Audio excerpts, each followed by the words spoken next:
আসসালামু আলাইকুম, শুভেচ্ছা সহ আমন্ত্রণ চ্যানেল আই সংবাদে আপনাদের সাথে আছে আমি নবনীতা। বিস্তারিত সংবাদের শুরুতেই জানিয়ে দিচ্ছি সুপার ফ্রেশ ফর্টিফাইড সয়াবিন তেল সংবাদ শিরোনাম। শনিবার বিএনপির সাথে আলোচনায় বসছে অন্তর্বর্তী সরকার, গুরুত্ব পাবে রাষ্ট্র সংস্কারে গঠিত ৬টি কমিশনের কার্যক্রমের সুপারিশ। ডিসি পদায়ন নিয়ে অর্থ লেনদেনের অভিযোগ সত্য নয়, দাবি জনপ্রশাসন মন্ত্রণালয়ের সচিবের। অভিযোগ তদন্তে ৩ উপদেষ্টাকে দায়িত্ব প্রদান। গুম তদন্ত কমিশন গঠনের পর থেকে এ পর্যন্ত ৪০০ অভিযোগ জমা, বেশিরভাগই ডিজিএফআই, র্যাব, ডিবি ও সিটিটিসির বিরুদ্ধে। বিএসএফ এর নিয়ম বহির্ভূত কাজে কোনো ছাড় নয় বললেন বিজিবি মহাপরিচালক। সাবেক মন্ত্রী এমপিদের দেশ ত্যাগে সহায়তাকারীদের বিরুদ্ধে ব্যবস্থার হুঁশিয়ারি। ভৌগোলিক অবস্থান, জলবায়ু সহ বিভিন্ন কারণে বাংলাদেশে মশার প্রকোপ বেশি, এডিস মশা নিয়ন্ত্রণে সমন্বিত ব্যবস্থাপনায় গুরুত্বারোপ।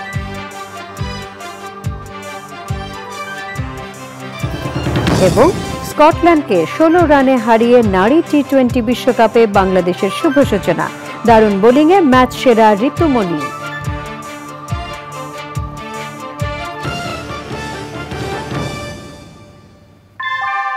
আমরা তৈরি করি বিশ্বমানের জার্মান প্রযুক্তির ভূমিকম্প সহনশীল থার্মেক্স রড, যা আপনার স্থাপনাকে নিরাপদ রাখে প্রজন্ম থেকে প্রজন্ম। সালাম স্টিল, মোস্ট ডিউরেবল স্টিল। সংবাদ শিরোনামগুলো জানাচ্ছিলাম। এখনকার সংবাদ আয়োজন একই সঙ্গে চ্যানেল আইয়ের ইউটিউব চ্যানেল এবং চ্যানেল আইয়ের ওটিটি প্ল্যাটফর্ম আই স্ক্রিনে লাইভ স্ট্রিমিং হচ্ছে। যাচ্ছি পুরো সংবাদে। রাজনৈতিক দলগুলোর সাথে সংলাপের অংশ হিসেবে শনিবার বিএনপির সাথে আলোচনায় বসছে অন্তর্বর্তী সরকার। আলোচনায় প্রাধান্য পাবে রাষ্ট্র সংস্কারে গঠিত ৬টি কমিশনের কাজের অগ্রগতি। এরই মধ্যে ৫টি কমিশন চূড়ান্ত হয়েছে বলে সংবাদ সম্মেলনে জানিয়েছেন প্রধান উপদেষ্টার প্রেস সচিব শফিকুল আলম। সাদিম মাহমুদ জানাচ্ছেন। প্রধান উপদেষ্টার কার্যালয়ে অন্তর্বর্তী সরকারের উপদেষ্টা পরিষদের বৈঠক। আলোচনায় উঠে আসে রাষ্ট্র সংস্কারের নানা বিষয়। সে সময় গার্মেন্টস শ্রমিকদের অসন্তোষ নিয়ে স্থায়ী সমাধানের নির্দেশ দেন প্রধান উপদেষ্টা। সংবাদ সম্মেলনে সভার বিস্তারিত তুলে ধরেন প্রধান উপদেষ্টার প্রেস সচিব। শ্রমিক ভাই বোনদের যে প্রোটেস্টটা, সেটার বিষয়ে তারা যেন স্টেপ নেন। প্রেস সচিব বলেন, বিএনপির সাথে সংলাপের মধ্য দিয়েই শনিবার থেকে ৩য় দফায় রাজনৈতিক দলগুলোর সাথে আলোচনায় বসতে যাচ্ছে অন্তর্বর্তী সরকার।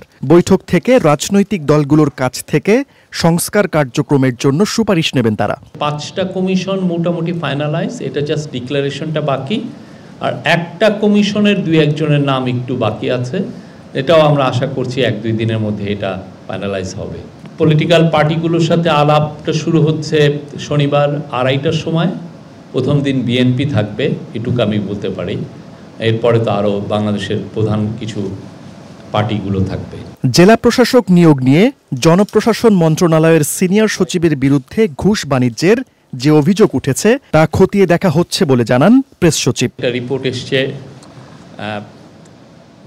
আমাদের জনপ্রশাসন সচিবকে নিয়ে, খতিয়ে দেখছি যে এই রিপোর্টটার সত্যতা কতটুকু।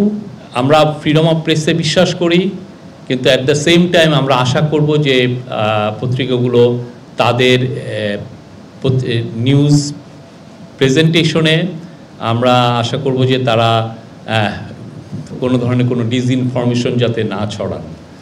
আমরা এটা খতিয়ে দেখছি এবং সেই অনুযায়ী আমরা হয়তোবা এটা নিয়ে আশা করছি যে একটা হাই লেভেল একটা কমিটি হবে, সেখানে কিছু সিনিয়র জার্নালিস্টকেও আমরা ইনক্লুড করতে চাচ্ছি।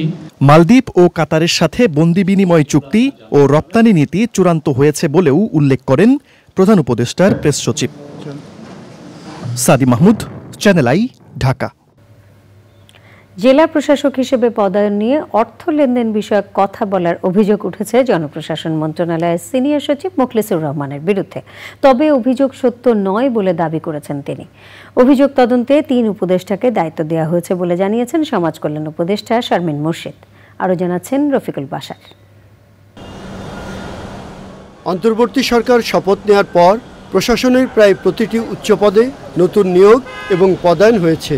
এই প্রক্রিয়া এখনও চলছে। সেই ধারাবাহিকতায় ২ ধাপে পদায়ন হয়েছে ৫৯ জন জেলা প্রশাসক। জেলা প্রশাসক পদায়ন নিয়ে অনৈতিকভাবে অর্থ লেনদেন বিষয়ে জনপ্রশাসনের সিনিয়র সচিব ও ও যুগ্ম সচিবের ফোনের বার্তা বিনিময়ের কিছু তথ্য পত্রিকায় প্রকাশ হয়েছে। সেখানে তারা কোন মাধ্যমে অর্থ নেবেন, ডলার নাকি টাকায়, সিঙ্গাপুরে নাকি অন্য কোথাও, 5 কোটি নাকি 10 কোটি, এই বিষয়ে বার্তা লেনদেন করেছেন বলে অভিযোগ করা হয়েছে। তবে এই তথ্য ঠিক নয় বলে দাবি করেছেন জনপ্রশাসন সচিব। আমার মোবাইলটা হলো স্যামসাং, আর ওনারা যে শো করেছে সেটা হলো আইফোন। আমি মধ্যবিত্ত পরিবারের মানুষ, আমার সরকার যে টেলিফোন দিয়েছে সেটাও আমি ব্যবহার করি না। আপনারা যারা জানেন আমার আগের যে নাম্বার সেটাই আমি ব্যবহার করতেছি সরকারিভাবে। আপনারা যদি নিউজ করতে চান, স্ট্যান্ডবাজি নিউজ করতে চান, তাহলে এগুলো প্রশ্ন করতে পারেনি। এতদিন আমার সাথে কাজ করেছেন, বিন্দু বিসর্গ যেখানে সত্যতা নাই। আপনাদের 3টা আমি নাম উল্লেখ করতে চাই না। আপনারা যারা ভালো আছেন, আমি ভালোকে ভালো বলবই। তো এই কোশ্চেন করার আগে আপনারা নিজেকে কোশ্চেন করেন, কতটুকু যৌক্তিক হচ্ছে আমাকে আপনার এই কোশ্চেন করা। যদি তথ্য ঠিক না হয় তবে আইনের আশ্রয় নেবেন কিনা জানতে চাওয়া হয় সচিবের কাছে। আমি প্রথমে বলবো, যারা এটা করেছে তাদেরকে আমরা কতটুকু গুরুত্ব দিই।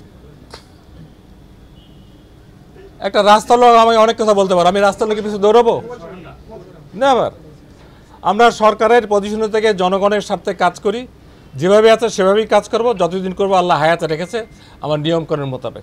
বিষয়টিকে গুরুত্ব না দিলেও এর আগে জেলা প্রশাসক পদায়নে 3 কোটি টাকার চেক উদ্ধার হওয়া নিয়ে যে খবর প্রকাশ হয়েছে তার বিরুদ্ধে 3টি পদক্ষেপ নেওয়া হয়েছে বলে সচিব জানান। একটা হলো আমরা তথ্য সচিবকে চিঠি লিখেছি এবং সেখানে এই পত্রিকাটার নাম আছে এবং ব্যবস্থা নেওয়ার জন্য সরাসরি সরকারি চিঠি দেওয়া হয়েছে। 2 নম্বর হলো যাকে কেন্দ্র করে এই ভুয়া লোক, তার বিরুদ্ধে আইনানুগ ব্যবস্থা নেওয়ার জন্য স্বরাষ্ট্র সচিবকে লেখা হয়েছে। 3 নম্বর হলো ব্যাংকের গভর্নরকে চিঠি দেওয়া হয়েছে। এই ব্যাপারে শুধু ওনার ব্যবস্থাই হবে না, অন্যান্য ব্যাংকও যাতে এরকম আর কোনো সমস্যা না হয় সেই পদক্ষেপ নেওয়া হবে। জনপ্রশাসন মন্ত্রণালয়ের সিনিয়র সচিবের বিরুদ্ধে ওঠা ঘুষের অভিযোগ তদন্তে আইন, স্বরাষ্ট্র ও তথ্য উপদেষ্টাকে দায়িত্ব দেওয়া হয়েছে বলে জানিয়েছেন সমাজ কল্যাণ উপদেষ্টা শারমিন এস মুর্শিদ। আমাদের ক্যাবিনেটে কথা হয়ে গেছে, এটা ইনভেস্টিগেট করে ইমিডিয়েটলি দেখতে হবে। Rafiqul Bashar, channel I, Dhaka. যাত্রাবাড়ী, মিরপুর ও লক্ষ্মীপুরে 3 হত্যাকাণ্ডের ঘটনায় অভিযোগ দাখিল করা হয়েছে আন্তর্জাতিক অপরাধ ট্রাইব্যুনালের প্রসিকিউশনের কাছে। এতে সাবেক প্রধানমন্ত্রী শেখ হাসিনা সহ 30 জনের বিরুদ্ধে অভিযোগ আনা হয়েছে। চিফ প্রসিকিউটর বলেছেন, আগামী 4 মাসের মধ্যে সংস্কারের পর মূল ভবনেই বিচার কাজ শুরু হবে। মাজহারুল হক মান্না জানাচ্ছেন।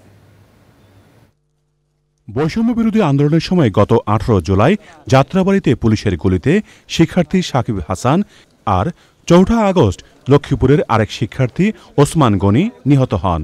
সন্তান হারানোর বিচার চাইতে প্রসিকিউশনের কাছে আসেন নিহতের স্বজনরা। আমার কি বলবো, আমার বলার ভিতর,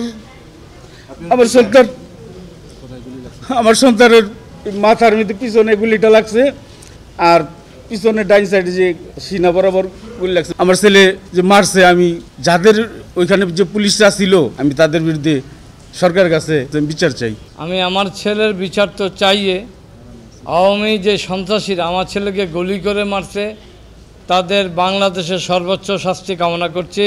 আন্দোলনে নিহত স্বজনদের আইনি সহায়তা দেওয়ার কথা জানায় জাতীয় নাগরিক কমিটি। তাদেরকে ন্যায় বিচার প্রাপ্তির লক্ষ্যে জাতীয় নাগরিক কমিটি প্রো বোনো সার্ভিস তথা বিনামূল্যে আইনি সহায়তা প্রদান করবে। তবে অগ্রাধিকার ভিত্তিতে অভ্যুত্থানের শহীদদেরকে প্রাথমিক সার্বিক আইনি সহায়তা প্রদান করবে। মিরপুরে বিএফ শাহিন কলেজের শিক্ষার্থী শফিক আহমেদ আহনাবকে হত্যার ঘটনায় অভিযোগ দাখিল করেন নিহতের মা। আমার ছেলে গত 4 আগস্ট মিরপুর 10-এ গুলিবিদ্ধ হয়।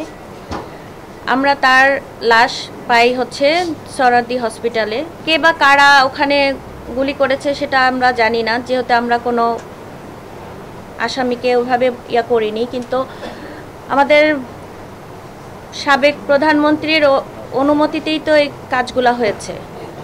তো আমি চাই যে এটার একটা সুষ্ঠু বিচার হোক। আন্তর্জাতিক অপরাধ ট্রাইব্যুনালের ঝুঁকিপূর্ণ ভবন দেখতে আসেন গণপূর্ত মন্ত্রণালয়ের প্রধান প্রকৌশলী।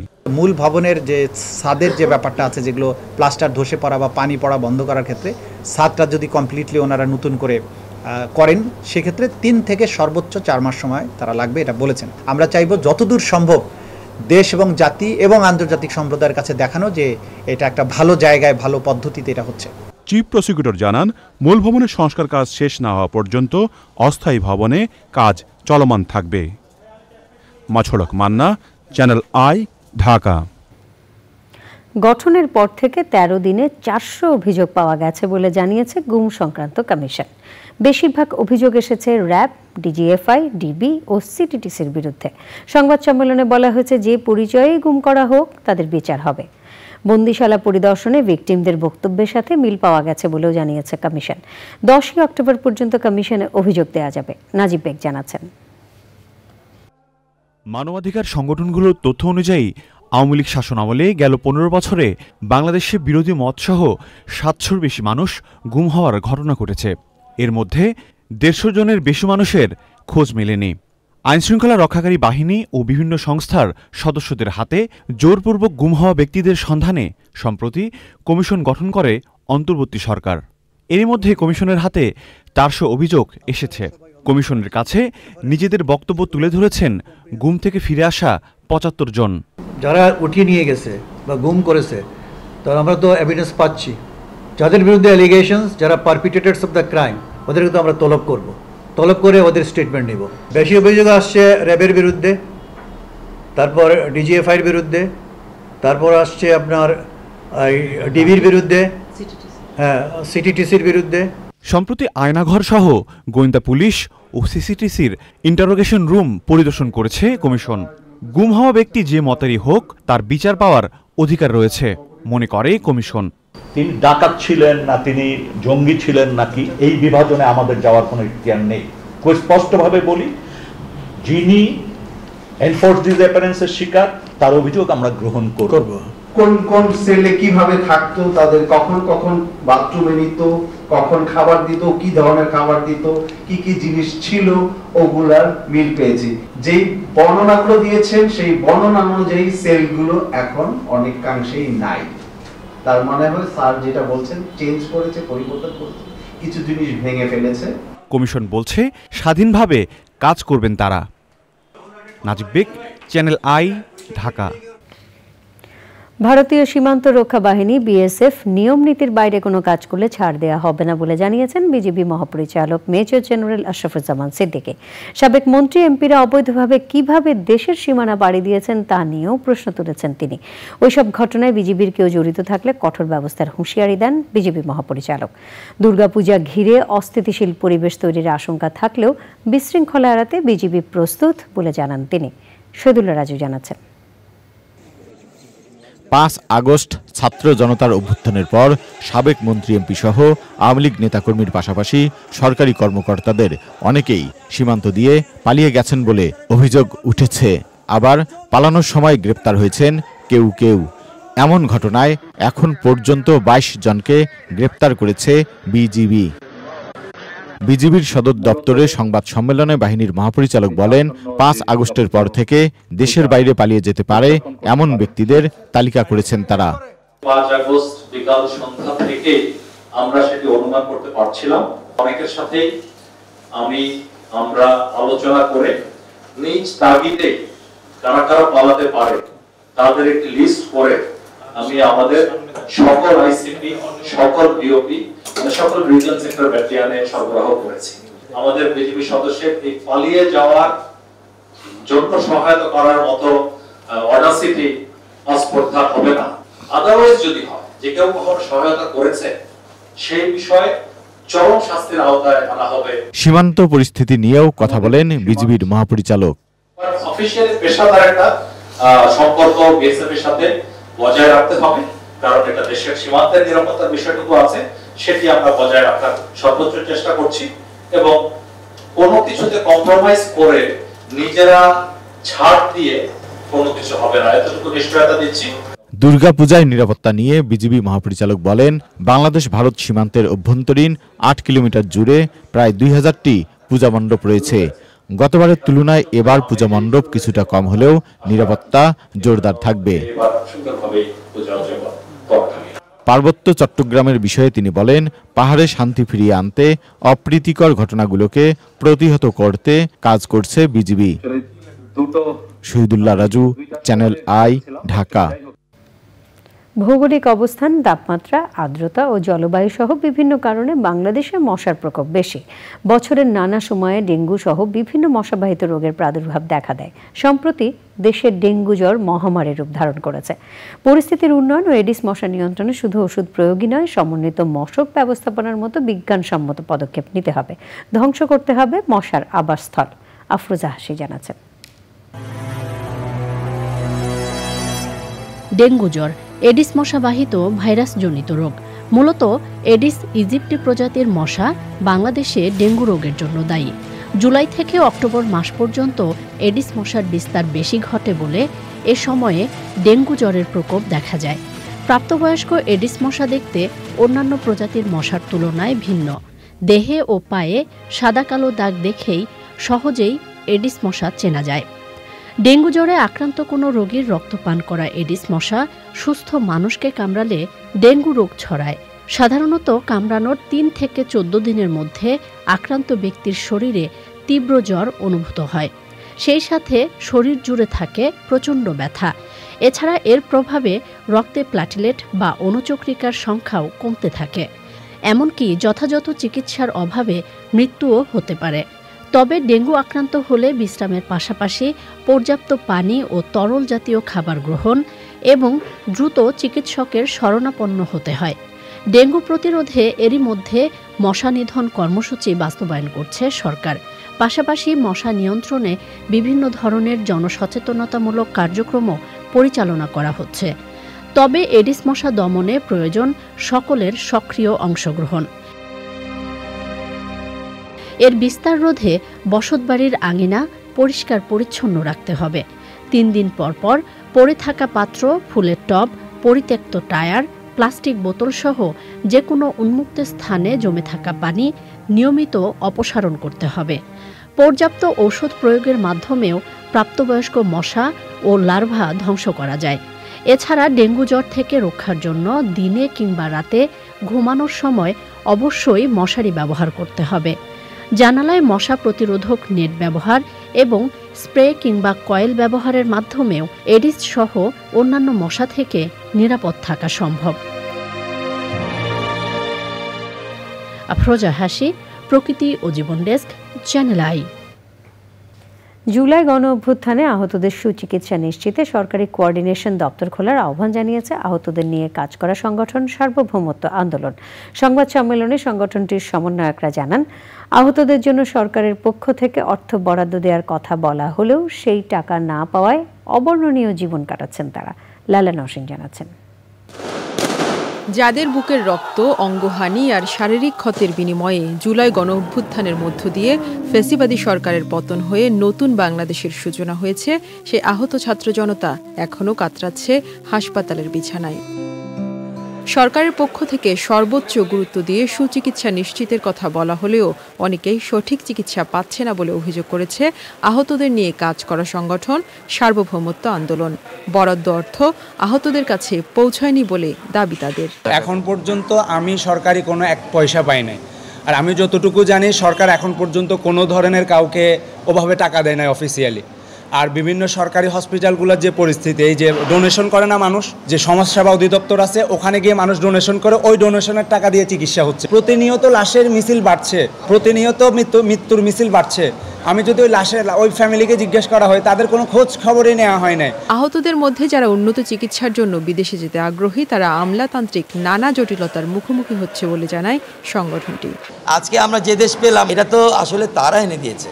তাদের এই চোখের বদলে, হাতের বদলে, পায়ের বদলে, তাদের ক্ষতর বদলে আমরা পেয়েছি। তো আমাদের সরকারের প্রথম উচিত ছিল ফার্স্ট প্রায়োরিটিতে এই বাচ্চাদেরকে, এই জনতাদেরকে, আহত মানুষদের চিকিৎসা প্রদান করা, সুচিকিৎসা সুনিশ্চিত করা। সেটা তারা করে নাই, করতে পারে নাই সঠিক পরিকল্পনার অভাবে। আহত ছাত্র জনতার সুচিকিৎসা নিশ্চিতে সরকারি কোঅর্ডিনেশন দপ্তর খুলে প্রাথমিকভাবে সেখানে 1000 কোটি টাকা বরাদ্দের দাবি জানিয়েছে সার্বভৌমত্ব আন্দোলন। লাইলা নওশিন, চ্যানেল আই, ঢাকা। কোটা সংস্কার আন্দোলনে নিহত আবু সাইদ হত্যা মামলার 14 আসামির বিদেশ যাত্রার উপর নিষেধাজ্ঞা জারি করেছেন আদালত। মামলার তদন্ত কর্মকর্তা পিবিআইয়ের police super ABM Zakir Hossain গত 30 সেপ্টেম্বর আদালতে আসামিদের বিদেশ যাত্রায় নিষেধাজ্ঞা আরোপের আবেদন করেন। বুধবার রংপুরে মেট্রোপলিটন ম্যাজিস্ট্রেট তাজহাট আমলিয়া আদালতের বিচারক মোহাম্মদ আসাদুজ্জামান এই আদেশ দেন। আবু সাইদ হত্যা মামলার প্যানেল আইনজীবী রকনুজ্জামান জানান, মামলায় 17 আসামির মধ্যে 3 জন গ্রেপ্তার হয়েছে। গত 16 জুলাই কোটা আন্দোলনে গুলিবিদ্ধ হয়ে নিহত হন রংপুর বেগম রোকেয়া বিশ্ববিদ্যালয়ের শিক্ষার্থী আবু সাইদ।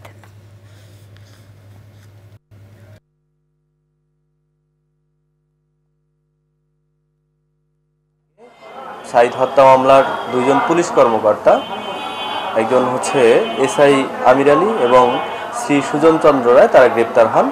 আর বাকি আরেকজন যে আসামি, উনি পুলিশের আইজিপি, অন্য মামলায় গ্রেপ্তার আছেন। ফলে বাকি যে 14 জন, এই 14 জনের উপরে নিষেধাজ্ঞার আবেদন করলে কোর্ট আদালত, বিজ্ঞ আদালত সেটা মঞ্জুর করেন এবং তাদের বিদেশ যাত্রায় নিষেধাজ্ঞা আরোপ করেন। নিটোল টাটা, আন্তর্জাতিক সংবাদ।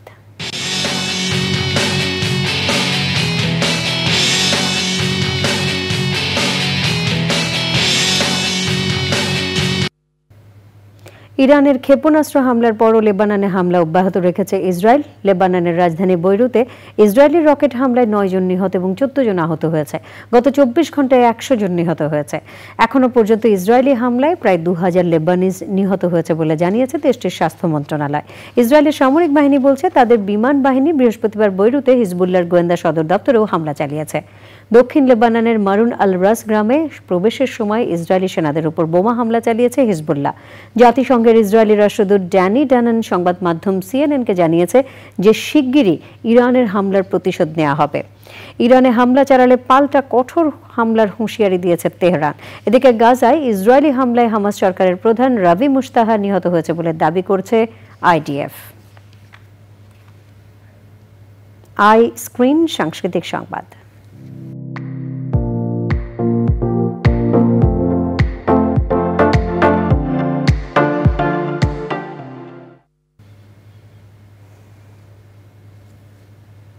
বিনোদনের স্মার্ট দুনিয়া ওটিটি প্ল্যাটফর্ম আই স্ক্রিন। এই প্ল্যাটফর্মে প্রদর্শিত হচ্ছে দর্শক নন্দিত সব মঞ্চনাটক।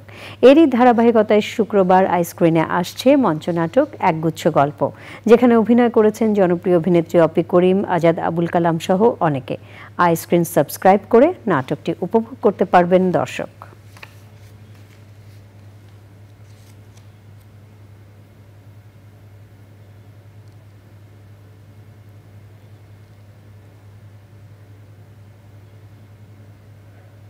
এবারে কৃষি সংবাদ।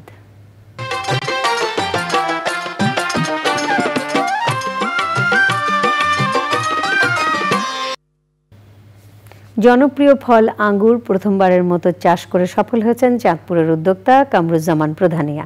বাণিজ্যিকভাবে এই উদ্যোক্তা ইতিমধ্যে 20 শতক জমিতে আঙ্গুর চাষাবাদ শুরু করেছেন। চাঁদপুর জেলায় আঙ্গুর চাষের জন্য বিশেষভাবে উপযোগী বলে দাবি স্থানীয়দের। মোর্শেদ আলমের ভিডিও চিত্রে আরো জানাচ্ছেন সুলতানা হিমু। চাঁদপুর জেলায় প্রথমবারের মতো মিষ্টি আঙ্গুর চাষ করছেন উদ্যোক্তা কামরুজ্জামান প্রধানিয়া। সদর উপজেলার চাঁদপুর মত্তব সড়কের পাশেই দেখা মিলছে ভিনদেশি এই রসালো ফলের। থোকায় থোকায় ঝুলছে ভিনদেশি রসালো ফল আঙ্গুর। গত বছর আমি ব্যাপক হারে ছাদ বাগানে ফলন পাইছি, তো ওইটা পাওয়ার পর আমার মনে হইলো যেন এটা বাণিজ্যিকভাবে করা যায়। সেই চিন্তা থেকেই হচ্ছে এই প্রধানিয়া এগ্রো। আমি এখানে 20 শতক জায়গা ইজারা নিয়ে এই বাগানটা প্রতিষ্ঠিত করছি। আমি চাই চাঁদপুরের প্রত্যেকটা বাড়িতে, প্রত্যেকটা ছাদে, প্রত্যেকটা টবে অন্তত একটা করে মিষ্টি আঙ্গুরের চারা থাকুক। জেলায় প্রথমবারের মতো বাণিজ্যিকভাবে আঙ্গুর ফল চাষের খবর শুনে ভিড় করছেন দর্শনার্থীরা। বেকারত্ব দূরীকরণে এই ফল চাষাবাদে স্থানীয়দের মাঝে স্বপ্ন দেখাচ্ছে। আমি চাঁদপুরে আর কখনো আঙ্গুর বাগান দেখি নাই, এই প্রথম দেখলাম। আমার ভাগিনা এই বাগান করছে, যদি এটা ভালো ফলন হয় তাহলে এটা দেখা দেখি আমরাও আর একটা করবো। তারপর দেখতে খুব সুন্দর, মানে কদিন আগে আঙ্গুর ধরছে দেখলাম, দেখার পর খুব সুন্দর লাগে। আমারও চাষবাস করার চিন্তা ভাবনা আছে আর কি আঙ্গুর ফলের। গ্রামে একটা আঙ্গুর ফল বাগান হয়েছে, আমি দেখতে আইছি, আমার খুব ভালো লাগছে। যারা আঙ্গুর চাষে আগ্রহী তাদের কৃষি বিভাগের পক্ষ থেকে সহযোগিতা করা হবে বলে জানিয়েছে কৃষি সম্প্রসারণ অধিদপ্তর। কামরুজ্জামান একজন উদ্যোগী কৃষক এবং উনি আঙ্গুরের বিভিন্ন জাত নিয়ে ট্রায়াল দিচ্ছেন। আমরাও দেখছি, পর্যবেক্ষণ করছি, তাকে কারিগরি পরামর্শ দিচ্ছি। আমরা দেখছি যে এইখানে যে চাঁদপুরের উপযোগী জাতগুলো যদি আমরা পাই তাহলে তার মাধ্যমে আরো কিছু কাটিং করে আমরা নতুন নতুন উদ্যোক্তা সৃষ্টি করতে পারবো। Green logo, Akelo, Baikonur, Loras, Veles, Dixon, Supernova, নারু সিডলেস জাতের আঙ্গুর ফল চাষাবাদ করা হচ্ছে চাঁদপুরে। Sultana Himu, channel I. এখন দেখবেন প্রকৃতি সংবাদ।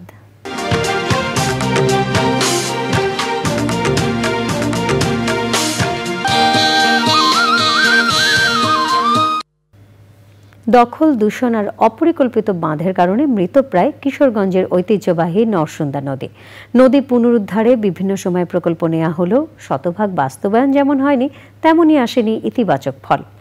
নরসুন্দায় পানি প্রবাহ নিশ্চিত করা সহ নদী কেন্দ্রিক আধুনিক কিশোরগঞ্জ বাস্তবায়নের আহ্বান স্থানীয়দের। এসকে রাসেলের তথ্য ভিডিও চিত্রে আরও জানাচ্ছেন মোশাহিদ রনি। দেখে সবুজ মাঠ মনে হলেও এটি একসময়ের খরস্রোতা নদী নরসুন্দা। নদী তীরে গড়ে ওঠা কিশোরগঞ্জে শতাব্দী জুড়ে বাণিজ্য ও অর্থনীতির অন্যতম নিয়ন্ত্রক ছিল নরসুন্দা নদী। দীর্ঘদিনের দখল দূষণে স্থানীয় জীবন জীবিকার অনুঘটক নরসুন্দা নদী পানি শূন্য হয়ে মৃতপ্রায়।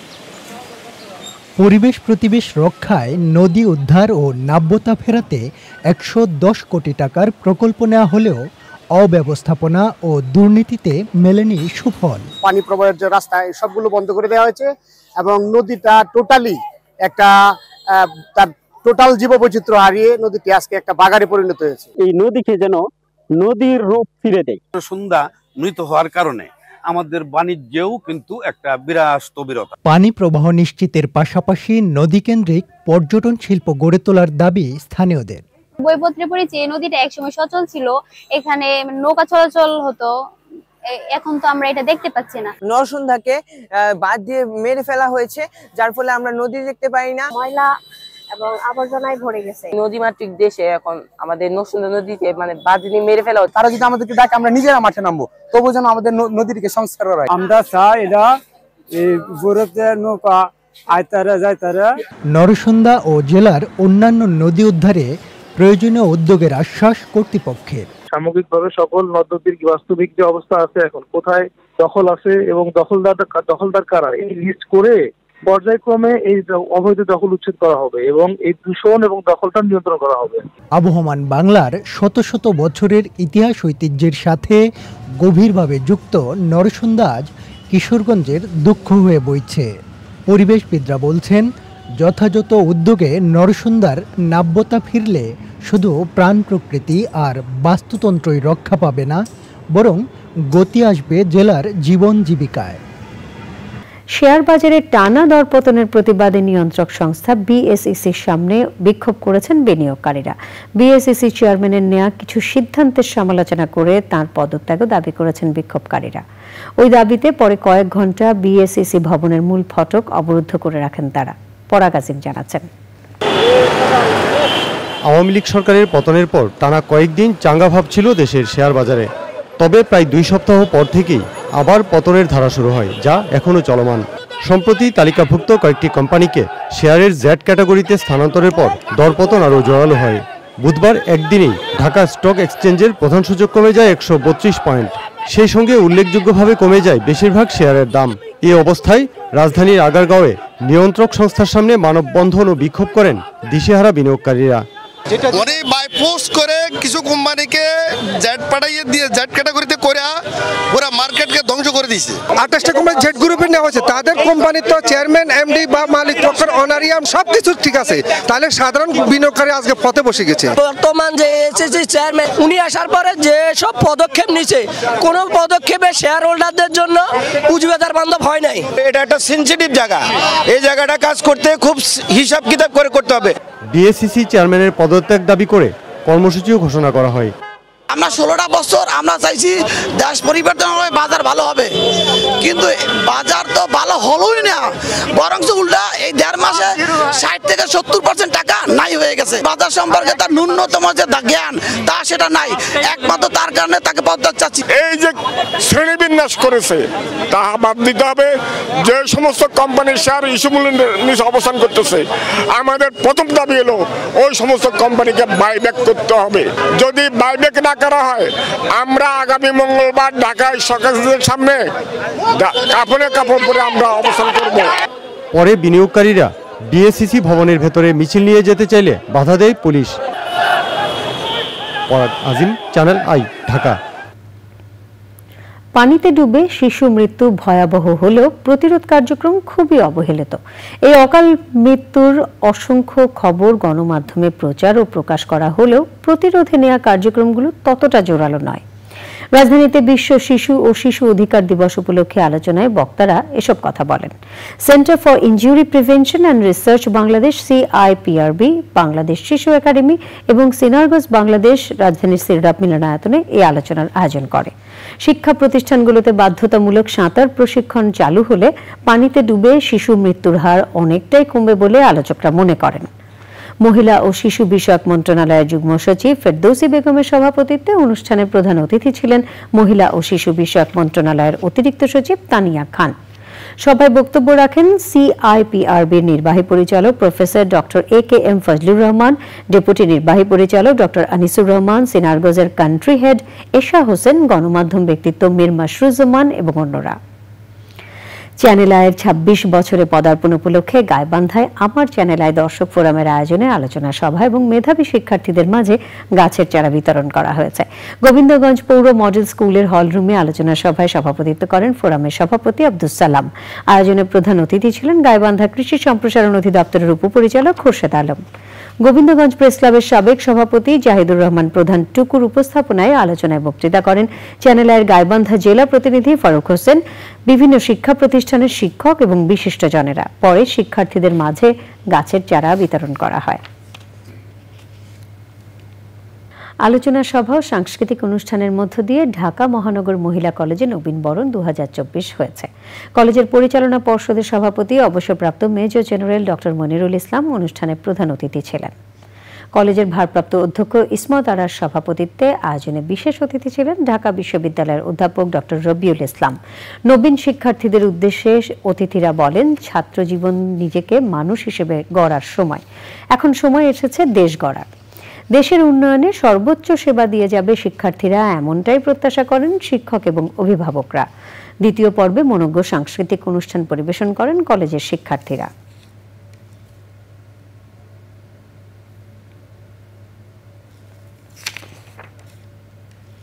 বাংলাদেশ ডেন্টাল সোসাইটি নির্বাচন 2024 নিয়ে গোল টেবিল আলোচনা সভা হয়েছে জাতীয় প্রেস ক্লাবে।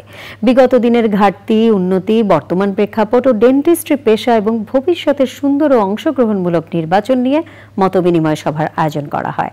নির্বাচন কমিশনের পক্ষ থেকে বাংলাদেশ ডেন্টাল সোসাইটির অন্তর্বর্তীকালীন প্রধান নির্বাচন কমিশনার অধ্যাপক ডাক্তার সালাউদ্দিন আল আজাদ মূল প্রবন্ধ উপস্থাপন করেন। সভায় ডেন্টিস্ট্রি পেশার বিভিন্ন অংশীজন, BSMMU, স্বাস্থ্য অধিদপ্তর, ঢাকা সরকারি ডেন্টাল কলেজ ছাড়াও দেশের বিভিন্ন বেসরকারি ডেন্টাল কলেজের প্রতিনিধিরা আলোচনায় অংশ নেন।